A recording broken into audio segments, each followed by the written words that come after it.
Centrafricaines et Centrafricains, distingués invités, mes chers frères, mes chers fidèles, mes chers amis, je souhaite vous remercier vivement de votre présence ici ce jour et du soutien indéfectible que vous me témoignez en toutes circonstances. Je vous remercie chaleureusement de la confiance que vous m'accordez afin d'emporter la conviction du plus grand nombre et de redonner à la RCA la place qu'elle mérite sur le continent africain. Je ne vous décevrai pas, je ne vous trahirai jamais. Ma tâche n'est pas aisée en ces temps difficiles pour notre patrie. Je m'engage solennellement devant vous à porter haut nos idées, nos valeurs et nos richesses. Je m'engage solennellement devant vous à mobiliser la chose publique en vue d'assurer en présent ainsi qu'aux générations futures la paix et la prospérité. Mes chers frères et sœurs, notre combat sonne le glas dans la haine, de la violence et de la misère. Je souhaite pour tous, je dis bien pour tous, l'avènement d'une ère de paix, de justice et de prospérité. Il s'agira pour nous de mener un combat pacifique, sans relâche et dans le plus strict respect des principes démocratiques. L'enjeu majeur pour notre patrie est de restaurer un état de droit. Comme l'avait défini le juriste autrichien Hans Kelsen au début du XXe siècle, la notion d'état de droit doit correspondre à un état dans lequel les normes juridiques sont hiérarchisées de telle sorte que sa puissance s'en trouve limitée. Dans ce modèle, chaque règle tire sa validité de sa conformité aux règles supérieures. L'état de droit suppose le respect de la hiérarchie des normes, l'égalité devant le droit et l'indépendance de la justice, mais aussi un État où tous nos citoyens pourront avoir une confiance aveugle dans l'appareil d'État. Nous disposons à l'heure actuelle de l'arsenal légal juridique propre aux États de droit. Mais force est de constater que peu ont eu le courage politique d'y rester fidèles, préférant servir des intérêts autres que ceux de la nation. En ce qui concerne les richesses de notre pays, nous tous, nous savons qu'il en regorge. Elles doivent être la propriété de tous et non plus de quelques maillants. Donnez-les au travail, à l'intelligence, à l'industrie, au commerce, à la navigation, à l'agriculture, aux sciences, aux arts, et représentez-vous le résultat. Mes chers frères et sœurs, ne désespérons pas. Au contraire, espérons plus que jamais. Ne nous laissons pas effrayer par des commotions momentanées, secousses nécessaires, peut-être des grands enfantements. Ne soyons pas injustes pour le temps où nous vivons. Ne voyons pas notre époque autrement qu'elle n'est. C'est une prodigieuse et admirable époque. Après tout, et le XXIe siècle sera, disons, le hautement et avec ambition la plus grande page de l'histoire de la RCA. Nos chantiers sont si vastes qu'il est indispensable de positionner l'appareil d'État comme queue de voûte de chacun d'eux. Notre parti politique s'est assigné des objectifs élevés, mais à mon sens réalisables. Nous devons déjouer ces sombres statistiques en parvenant à mettre en œuvre une révolution verte qui, par une agriculture en haut rendement, pourra apporter à quelques années l'autosuffisance alimentaire au pays. L'agriculture constitue le secteur clé de notre économie. Elle emploie plus de 75% des actifs et participe à la hauteur de 45% dans la formation du PIB national. Cependant, les résultats globaux de cette activité demeurent très bas. Cette situation incite à la formation des questions suivantes. En quels termes se posent les problèmes qui bloquent le développement de cet important secteur? Comment peut-on y apporter les éléments de solution? Et dans quel axe la recherche peut-elle trouver pour apporter des réponses pertinentes susceptibles de sortir progressivement l'agriculture centrafricaine de l'impasse? Nos principales cultures sont le manioc, les bananes, le maïs, le café, le coton et le tabac. Le potentiel de ce sol est estimé à 15 millions d'hectares et il conviendra de revoir en profondeur les règles de la matière.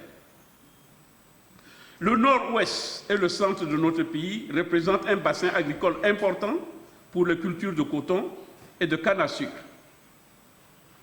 Toutefois, la faiblesse des infrastructures et du soutien à la production, qui reste majoritairement extensive, limite très fortement les rendements très inférieurs à ceux de nos pays voisins. L'enclavement du pays demeure un handicap important auquel nous devons impérativement remédier. En 2013, l'élevage s'appuie sur un cheptel d'environ 15 millions de têtes. L'exploitation forestière contribue largement au PIB avec d'importantes ressources en bois tropicaux. La forêt centrafricaine couvre une superficie de 3,5 millions d'hectares. Dès le début de la colonisation, nous avons exploité l'EVA pour son latex. Aujourd'hui, les essences sont plus diversifiées. Les moins nobles sont transformés localement par une petite industrie de contreplaqué, tandis que les plus précieux sont exportés sans transformation sous forme de grumes. Je préconise le développement d'une agriculture reposant notamment sur une coopération avec des pays susceptibles de la rendre plus rationnelle et par conséquent luxuriante. Bien que le pays regorge d'énormes ressources naturelles, le développement de notre agriculture n'est toujours pas bien amorcé. En effet, l'histoire de notre agriculture est ponctuée de plusieurs faits et pratiques dont les effets n'ont pas permis un développement harmonieux et soutenu. Il y a bien évidemment d'autres enjeux nationaux pour lesquels notre parti attend mobiliser toutes ses forces. Il s'agit notamment de l'éducation et de la santé. Les racines de l'éducation sont amères, mais les fruits sont doux, disait Aristote. En matière de l'éducation, notre pays fait figure de mauvais élèves. Pour preuve, moins de 2% du PIB est investi dans le système éducatif. À tous les niveaux, le constat est inquiétant et demande des solutions immédiates, concrètes. Ma devise sur ce sujet, mettre les moyens. Sur la pyramide de Maslow, l'éducation est un des besoins prioritaires de l'homme. Après se nourrir, se soigner et se reproduire, en ajoutant ce que dit Barthélemy Boganda, vêtir ou autre. L'éducation se pose également comme la condition sine qua non de l'avènement d'une démocratie parfaite en République centrafricaine et conditionne tout développement à long terme. L'amélioration des salaires des enseignants, le perfectionnement de leur formation, la construction, la rénovation d'écoles, l'octroi de matériel scolaire aux enfants défavorisés, l'augmentation du nombre et du montant de bourses, la signature de partenariats avec des universités étrangères. Toutes ces idées sont autant de mesures qu'il conviendrait de mettre en œuvre pour voir la République centrafricaine devenue une terre de savoir et succinctement d'espérance.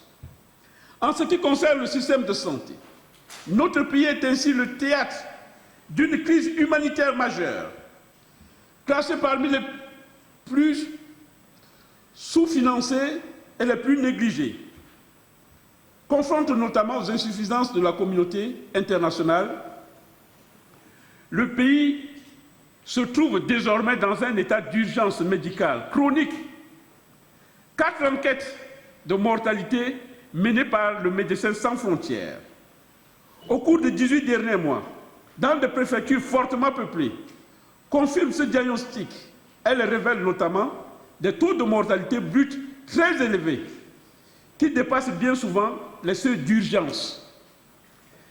Cette surmortalité dans plusieurs localités est principalement imputable à un taux de prévalence excessif de maladies qu'il est pourtant possible de prévenir ou de soigner, comme le paludisme, les maladies diarrhétiques ou les infections respiratoires.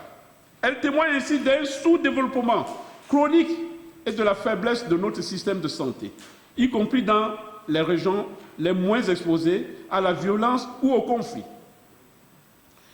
Nous devons combattre sans relâche le paludisme. Le paludisme est endémique en RCA. Chaque habitant du pays est infecté au moins une fois par an.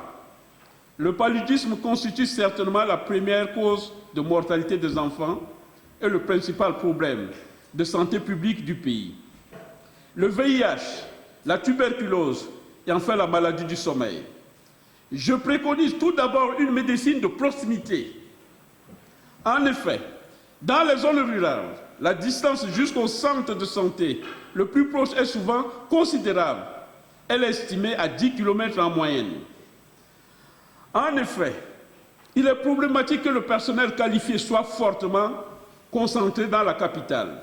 La moitié des professionnels de santé vivent et travaillent à Bangui, où réside seulement 10% de la population. Il faut donc encourager l'installation médicale en dehors de la capitale. Les médicaments sont souvent en rupture de stock dans les structures de santé, selon les études réalisées. Les centres de santé possédaient 55% des médicaments essentiels, les postes de santé 38% et les hôpitaux 47%.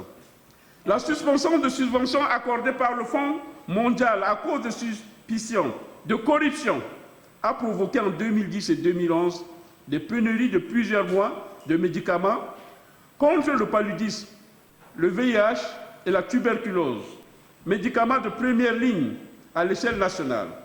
Les conséquences ont été graves sur les patients. De plus, le recouvrement de coûts signifie que les patients doivent souvent se procurer eux-mêmes leurs médicaments, de qualité discutable, dans le secteur privé, auprès de pharmacies privées sans licence ou de vendeurs itinérants, ou parcourir de longues distances pour se rendre dans une clinique, ce que font de nombreuses personnes vivant avec le VIH à Bangui. Ceci est inacceptable et intolérable. Enfin, l'État doit, à mon sens, allouer des ressources plus conséquentes au système de santé. Jusqu'à présent, les dépenses de santé gouvernementales s'élèvent à 7 $ par habitant et par an. Nous devons tendre vers un système de santé où le patient n'aurait pas à assumer à sa charge exclusive tous les actes médicaux. Je veux vous assurer à tous ma détermination et mon investissement sans faille pour notre pays. Désormais, le but de la politique, grande de la politique, vrai, le voici, faire reconnaître toutes les composantes de notre pays, tout en restaurant l'unité de notre nation, rallier cette unité à la civilisation par la paix, élargir sans cesse le groupe civilité, donner le bon exemple au peuple encore barbare, substituer les arbitrages aux batailles. Enfin, et ceci résume tout, faire prononcer par la justice le dernier mot que l'ancien monde faisait prononcer par la force. Bienvenue dans notre nouveau monde, celui de la conciliation et de la restructuration. Merci à tous, que Dieu vous bénisse et bénisse la RCA.